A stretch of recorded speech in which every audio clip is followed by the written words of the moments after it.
hemodinámica y fisiopatológica definida como un incremento de la presión de la arteria pulmonar media mayor a 20 milímetros de mercurio, evaluada con cateterismo cardíaco y el paciente tiene que estar en reposo. Y ahí va, ¿no? El diagnóstico es netamente cardíaco, cardiológico. Esta presión de 20 se han puesto recién en el año 2022 después de una reunión que ha habido de las sociedades de Estados Unidos y de Europa para definir esta presión, ¿no? Antes era 25, pero ahora bajó a 20. Esta hipertensión pulmonar puede encontrarse en múltiples condiciones clínicas, como por ejemplo el EPOC, puede haber en las bronquiectasias, como patologías pulmonares, puede haber hipertensión pulmonar por lesiones secundarias a tuberculosis, puede haber hipertensión pulmonar por colagenopatías, puede haber hipertensión pulmonar por VIH, puede haber por algunas enfermedades genéticas, o sea, hay múltiples razones que te llevan a hipertensión pulmonar. Así que es importante recordar que hablamos de hipertensión pulmonar cuando la presión media de la arteria pulmonar en reposo se encuentra mayor a 20 milímetros de mercurio. ¿Dónde estamos?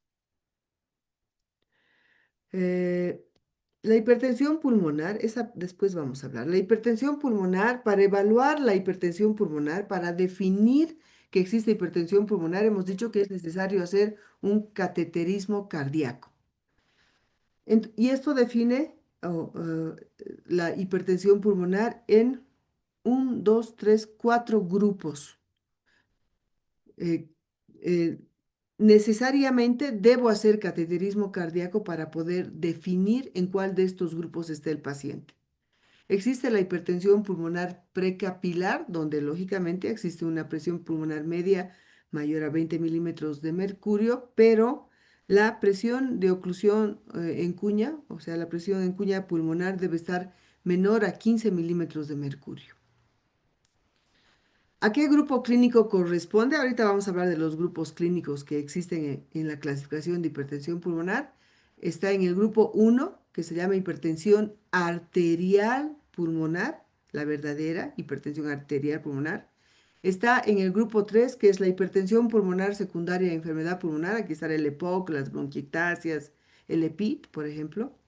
Está el grupo 4, donde está la hipertensión pulmonar secundaria a tromboembolismo pulmonar crónico.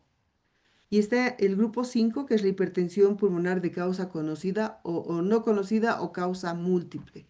Entonces, ¿cómo mido la presión en cuña de la pulmonar? Solamente con cateterismo cardíaco. Luego está la hipertensión pulmonar postcapilar. Aquí la presión de la pulmonar debe estar mayor a 20 milímetros de mercurio y la presión en cuña debe estar mayor a 15 milímetros de mercurio. En este grupo, este tipo de hipertensión postcapilar se puede presentar en hipertensión pulmonar secundaria a enfermedad cardíaca izquierda. Ahorita vamos a ver cuáles enfermedades cardíacas. Y en la hipertensión pulmonar de causa no conocida o múltiple, que es el grupo 5. Está también la hipertensión pulmonar postcapilar aislada, donde debo encontrar un gradiente de presión diastólica menor a 7 milímetros de mercurio y o una resistencia vascular pulmonar menor a 3 unidades Wood. Y también está la hipertensión pulmonar combinada pre y postcapilar, en la que encuentro también una gradiente de presión diastólica mayor a 7 milímetros de mercurio y o una resistencia vascular pulmonar mayor a 3 unidades Wood. O sea, esta es la verdadera forma de clasificar la hipertensión pulmonar. Hemos dicho que existen grupos y estos son los 5 grupos actuales de hipertensión pulmonar. En el grupo 1 está la hipertensión arterial pulmonar. El grupo 2 es la hipertensión pulmonar secundaria a enfermedad cardíaca izquierda. El grupo 3 es la hipertensión pulmonar asociada a enfermedad pulmonar y o hipoxemia. El grupo 4 es la hipertensión secundaria a enfermedad tromboembólica y obstrucción de las arterias pulmonares. Y en el grupo 5 está de mecanismo no claro o multifactorial. Vamos a ver. Ay, pucha, no quiere ir. Oh, oh, no sé por qué no quiere ir. Esta, ¿no? ¿Cómo hago la hipertensión arterial pulmonar? El del grupo 1, ya hemos revisado esto, ¿no? Todo lo que tengo que ver es a través de un cateterismo cardíaco derecho. Debo ver la presión arterial media de la pulmonar y, lógicamente, medir lo que les he mencionado hace un momento. ¿Cómo diagnostico? No sé dónde se han ido mis diapositivas de la clasificación. Déjenme un ratito ver, miren. Qué raro. Bueno, ¿cómo diagnostico? ¿Qué tiene el paciente con hipertensión pulmonar? ¿Cuál es la clínica de presentación? ¿Cuál es la clínica más frecuente? ¿Saben cuál es? Disnea. El paciente con hipertensión pulmonar, la manifestación clínica más importante es la disnea. Generalmente empieza como siendo de esfuerzo. Es el paciente que dice, no sé por qué cuando camino me canso. No sé, no tengo idea cuál es la razón por la cual doy unos pasos, me canso. O hablo y me canso. Luego, el paciente puede tener fatiga, puede tener dolor torácico, síncope, presíncope, palpitaciones, edema, tos, y lógicamente debo buscarles factores de riesgo o condiciones asociadas. Pero la manifestación clínica más importante es la disnea, la sensación subjetiva de falta de aire. ¿Qué encuentro al examen físico? En el examen físico, pues pulmonarmente va a depender de cuál es la causa, ¿no es cierto? Si es un paciente con EPOC, voy a encontrar manifestaciones clínicas típicas del EPOC, que son, por ejemplo, disminución del murmullo vesicular en las regiones apicales, generalmente, el antecedente de tabaco, o sea, va a depender de la patología. Pero como manifestaciones típicas de la hipertensión pulmonar, uno es el reforzamiento del segundo ruido en el área pulmonar.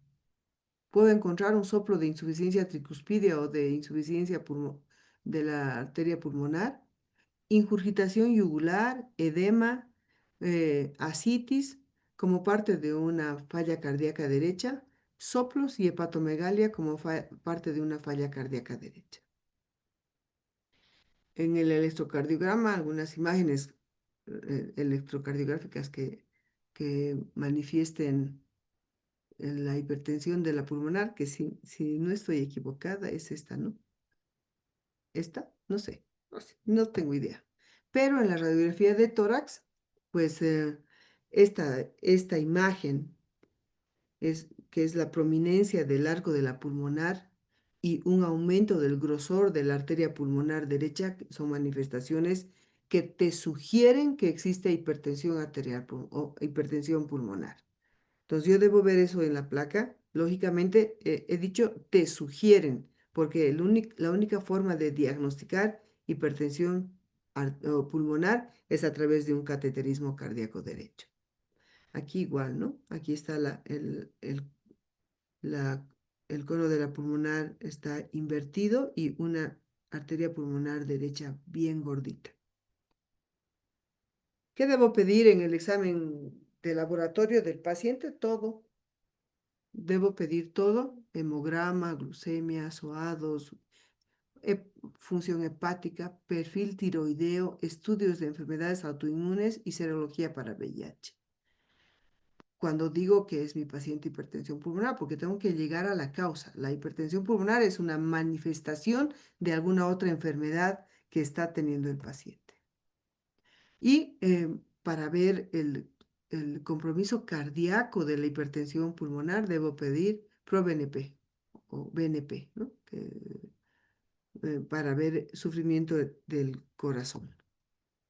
Lógicamente, el ecocardiograma es la primera prueba para poder decir, mi paciente que tiene disnea, que digamos tiene EPOC y que tiene un L2 reforzado en el área pulmonar, creo que tiene hipertensión pulmonar, porque además en su placa hay una prominencia del arco pulmonar.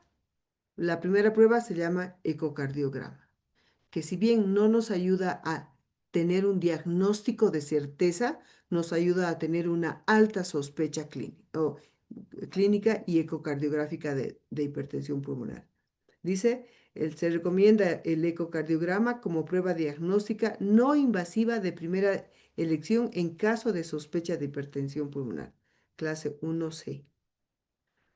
Eso nos ayuda a cuantificar la presión de la arteria pulmonar. Deben medir esto, lógicamente, los que hacen ecocardiografía, que como pueden ver no es un diagnóstico pulmonar.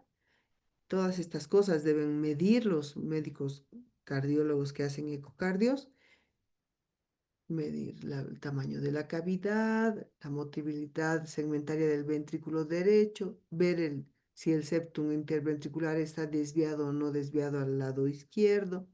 Deben evaluar la vena cava, el índice TAPSI, el índice TEI.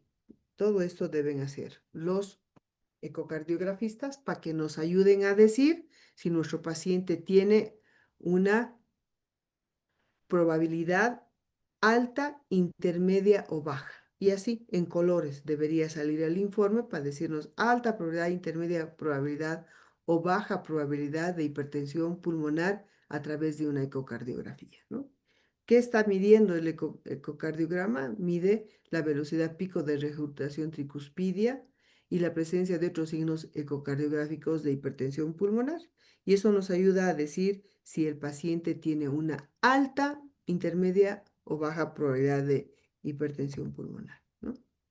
Así que la prueba más importante en este caso para empezar el diagnóstico o el screening de hipertensión pulmonar es la ecocardiografía. Lógicamente, a un paciente en el que yo sospecho hipertensión pulmonar, tengo que descartar que no sea por una patología pulmonar, ¿no es cierto? Entonces, o ver la función pulmonar de un paciente para decir si este paciente tiene un importante compromiso de la función pulmonar, lo que ha llevado a hipoxemia y lo que ha llevado a una hipertensión pulmonar. Ahí va. Debo hacerle esto es una espirometría, un test de difusión pulmonar, una gasometría arterial. Debo hacerle seguramente una pletismografía. Ahora está muy de moda la oscilometría, que son pruebas de función respiratoria. Esta prueba, la caminata de los 6 minutos, es sumamente importante y las pruebas de esfuerzo cardiopulmonar para evaluar la función pulmonar y la cardíaca del paciente. Y en algunos lugares donde no, o en algunos pacientes en los que no pueda hacerles una tomo, puedo hacerles una gamografía pulmonar que me ayuda a ver coágulos, ¿no? Coágulos en el pulmón que no están siendo diagnosticados por digamos, una angiotomo, porque mi paciente no le puedo hacer una tomografía porque tiene daño renal, está embarazada, tiene alergia al contraste de la angiotoma o es muy gordo y no entra al equipo de tomografía. Dice, se recomienda la gamografía de ventilación-perfusión a todo paciente con hipertensión pulmonar que no tiene explicación. Es una evidencia clase 1C. Aquí tenemos para hacer gamografía pulmonar. Y lógicamente la prueba para ver hipertensión pulmonar de causa tromboembólica está la angiotomografía, que como hemos dicho, al que no le puedo hacer esto, le hago una gamografía. Y aquí estamos viendo en esta angiotomo, miren un coágulo bien grande en la arteria pulmonar derecha. Se recomienda hacer una angiografía de la arteria pulmonar con tomo en pacientes con hipertensión pulmonar y es una evidencia clase 1C, ¿no? O sea, todo esto debe estar en el screening de hipertensión pulmonar y la arteriografía pulmonar, que es otra prueba. Esta prueba es mucho más, nos ayuda mucho más al diagnóstico de coágulos en las arterias pulmonares. Es una arteriografía pulmonar que en otros países hacen como así bien facilito, solo aquí en nuestro país no estamos haciendo esta prueba por el miedo a que el paciente fallezca, ¿no? Pues es una prueba invasiva con una mortalidad del 5%, pues los médicos, los cardiólogos no quieren, hemodinamistas no quieren hacer esta prueba. Y ahí está el cateterismo cardíaco derecho, en el que yo puedo medir las presiones de la arteria pulmonar para decir si es pre o postcapilar y definir un tratamiento. Ahí están las recomendaciones a quién debo hacer el cateterismo cardíaco derecho. ¿No? A todos, en realidad debería ser desde el grupo 1 hasta el grupo 5 para ver y poder clasificar si es pre o postcapilar. Um, y en este mismo cateterismo cardíaco derecho se hace esta prueba, ¿no? El test de vasoreactividad que, para ver cómo responden los pacientes a ciertos medicamentos como este, ¿no? El epoprostenol, y aquí debe estar el otro. ¿Dónde está? Aquí no hay en Bolivia por si acaso. Y hay otro más. ¿Dónde está? No me acuerdo dónde está. Bueno, ahí el otro medicamento para ver vasoreactividad. En Bolivia no hacemos este test de vasoreactividad, ni siquiera estamos haciendo el cateterismo cardíaco derecho para diagnosticar hipertensión pulmonar. Ahí está adenosina. Entonces es hipoprostenol y adenosina que se utiliza como prueba de vasoreactividad, ¿no? Para ver si responde o no al tratamiento. Así que en todo paciente que tenga signos y síntomas, además una historia clínica compatible con hipertensión pulmonar, le hago una ecocardiografía. Con eso clasifico a mi paciente en alta, intermedia o baja probabilidad y luego lo que hago es, pues, hacer el resto de lo que hemos hablado, ¿no? Debo hacer una todos los exámenes complementarios necesarios para llegar al diagnóstico, porque la ecocardiografía solo nos dice, sí, es hipertensión pulmonar, o te dice, no, no es, o la probabilidad es baja o es intermedia, ¿no?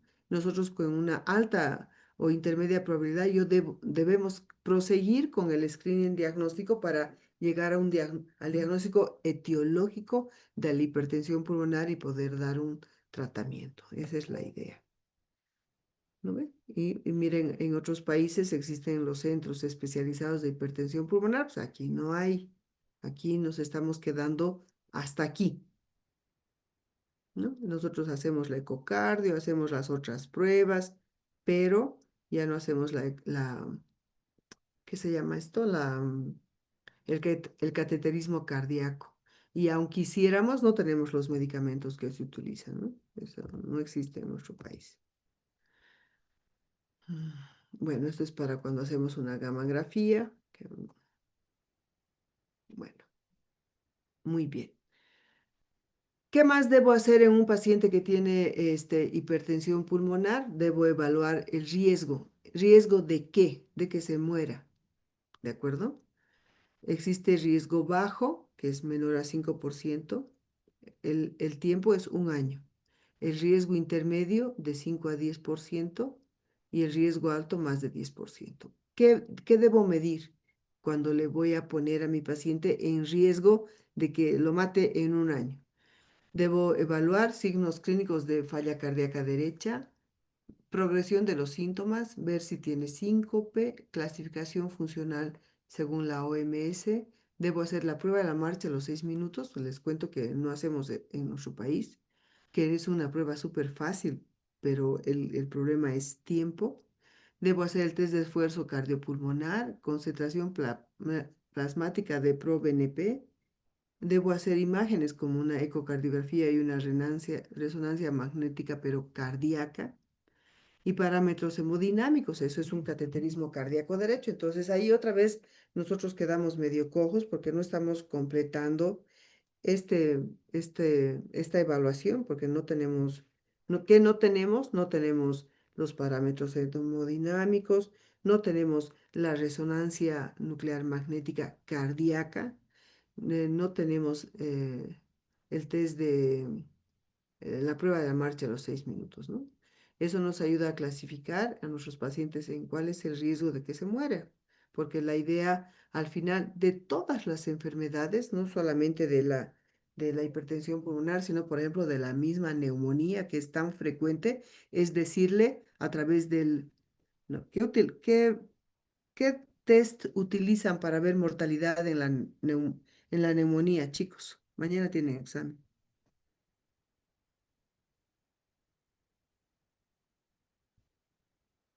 Chicos,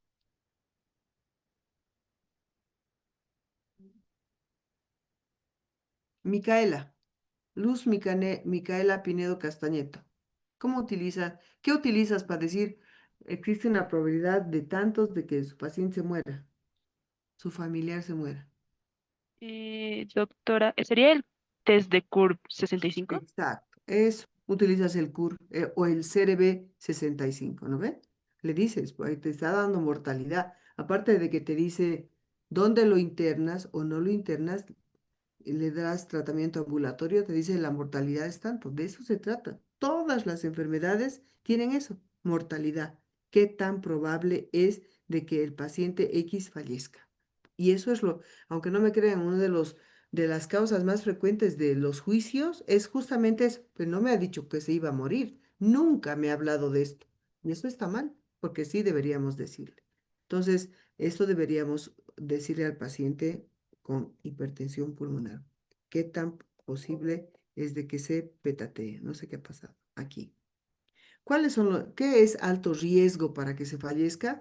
Que esté con falla cardíaca derecha, que los síntomas de disnea sean rápidamente progresivos, que tenga episodios de síncope a repetición, que la clase funcional de la OMS esté en 4 y que el test de caminata sea menos de 165 metros en la marcha, en la prueba de la marcha a los 6 minutos. O sea, que no pueda caminar 165 metros, que el consumo de oxígeno sea menor al 35% del paciente, ¿no? De su predicho del paciente.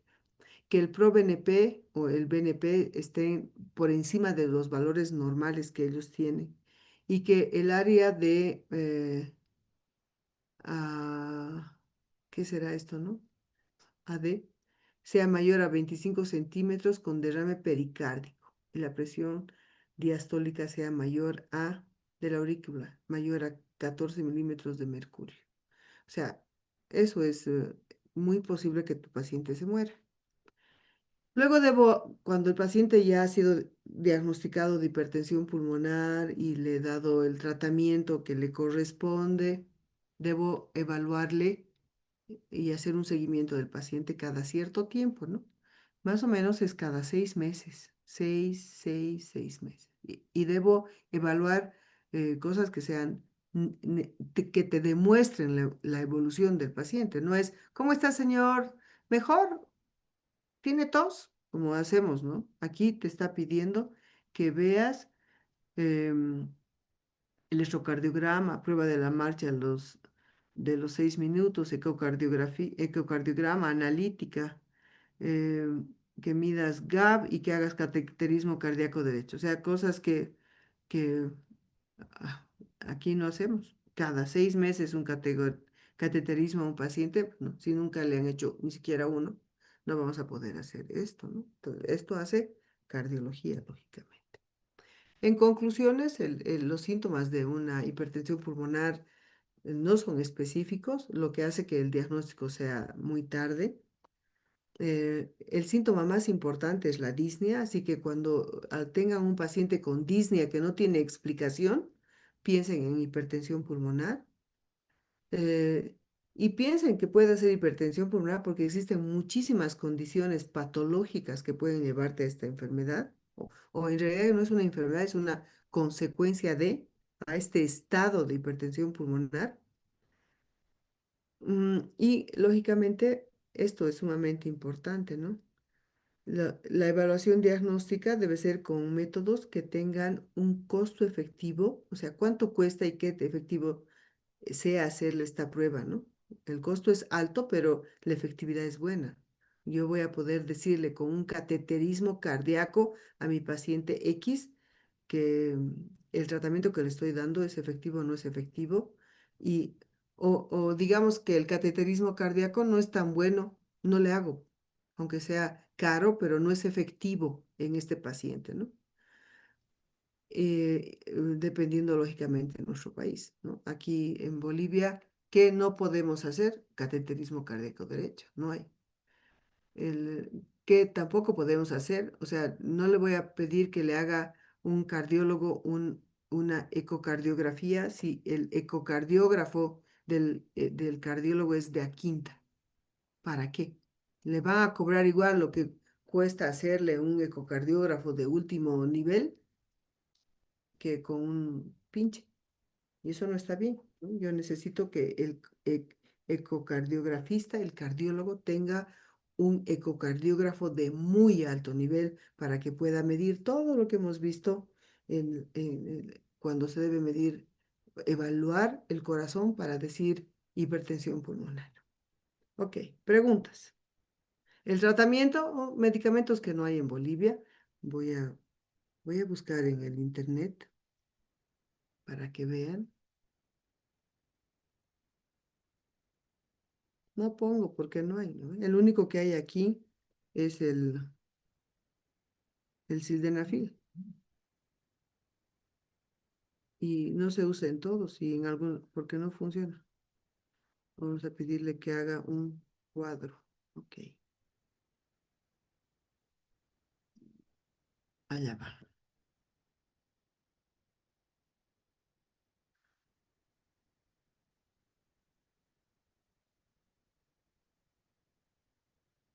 ¿Dónde está?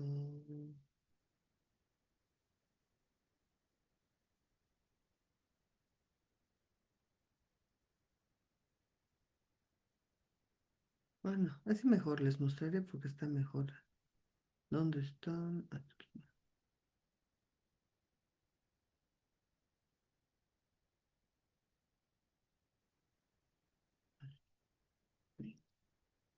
Entonces, aquí, miren cómo tratamiento de hipertensión pulmonar, ¿no? En el grupo uno dice, el paciente debe hacer actividad física, debe recibir vacunas, todas las vacunas necesarias.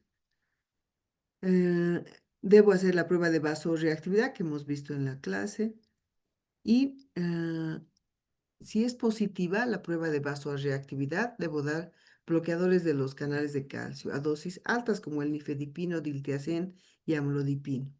En el tratamiento inicial, combinación doble. ¿Cuáles? Antagonista de los receptores de endotelina más inhibidores de la PD5, PDE5. Ahorita vamos a ver cuáles son. ¿Debo escalar? Sí. Puedo escalar adicionando a estos dos medicamentos, los análogos de las prostaciclinas o agonistas del receptor IP.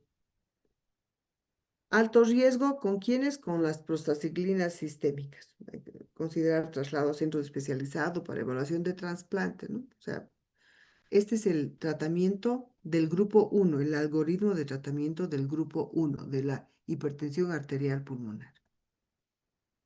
En el grupo 2, que es por cardiopatía izquierda, el tratamiento se enfoca en la causa subyacente. Si es por falla del ventrículo izquierdo o por valvulopatía, debo corregir seguramente con una cirugía y con medicamentos para la falla del ventrículo izquierdo. No debo utilizar de forma rutinaria medicamentos específicos para la hipertensión arterial pulmonar, el leprostenol, los antagonistas de los receptores de endotelina 1 y los inhibidores de la PDE5, ¿no? No debo utilizar. Y así, ¿no? Y en el grupo 3 igual, corrección de la causa, EPOC, fibrosis y demás, o si es que se puede, y dar oxígeno, que es fundamental porque es por hipoxia.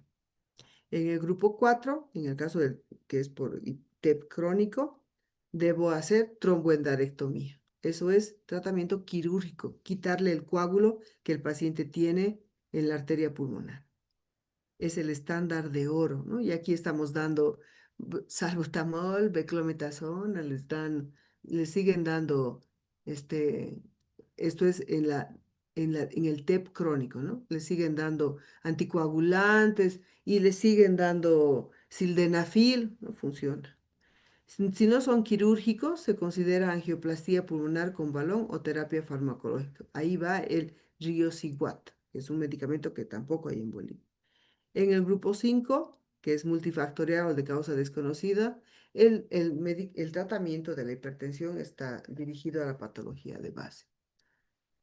¿Cuáles son los medicamentos de uso frecuente? Los ARE. Los ARE eran los antagonistas de receptores de endotelina. Esos son, aquí están. ARE es el bosentan, el macitentan y el ambrisentan. Ninguno hay en Bolivia. Inhibidores de la PDE5, ahí va el sildenafilo, el tadalafilo que tenemos en nuestro país.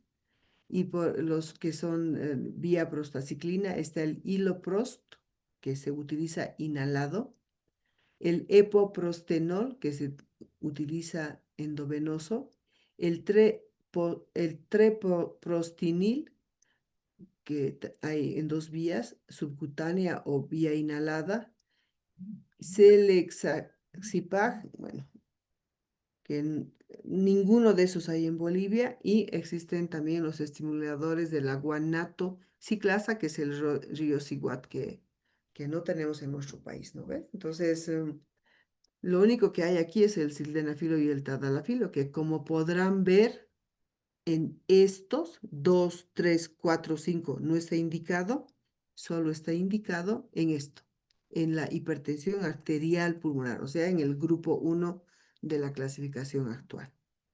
¿Alguna pregunta? Bueno, en la actualidad hay otros medicamentos más que están en fase de investigación avanzada ya, ¿no? Que hay un medicamento como la hipertensión arterial pulmonar, o sea, la del grupo 1, es en la única en la que existe un aumento del grosor de la arteria pulmonar. Están apareciendo medicamentos que lo que hacen es bajar ese grosor, que no me acuerdo el nombre, y tienen una función específica, ¿no? Entonces, está en marcha ese tratamiento. Ahora, les comento, por ejemplo, el Bosentan, que no tenemos aquí, el tratamiento de un mes en Bolivia costaría, me imagino, unos 15.000, entre 10.000 y 15.000 bolivianos. No hay, no podemos dar. Igual las prostaciclinas inhaladas, ¿no? Cuestan un ojo de la cara. Son medicamentos que no hay. Y lamentablemente nuestro país tiene mucha hipertensión pulmonar. Nosotros estaríamos en esos grupos, ¿no? En el grupo por hipoxia o por tromboembolismo pulmonar, que es el grupo 4, estamos los seres humanos que vivimos en la altura, en los que nosotros estamos en hipoxia crónica. Lógicamente, muchos de nosotros aclimatados, los que no hemos desarrollado aún hipertensión pulmonar, pero si nos da una enfermedad que produzca lesión en nuestro pulmón, pues posiblemente sí nos dé. Así que tenemos que, bueno, nuestro país no tiene, pues somos muy pobres para poder comprar esos medicamentos tan caros. ¿Preguntas? ¿Nada? Listo, chicos, hasta mañana. En el hospital es el examen, ¿no es cierto? En el Luis Uría. Sí, doctora. Chicos, ¿están ahí? Sí, doctora. Ok, Sí, doctora. listo. Hasta mañana. Hasta mañana. Hasta mañana, doctora. Hasta mañana, Hasta doctora. mañana.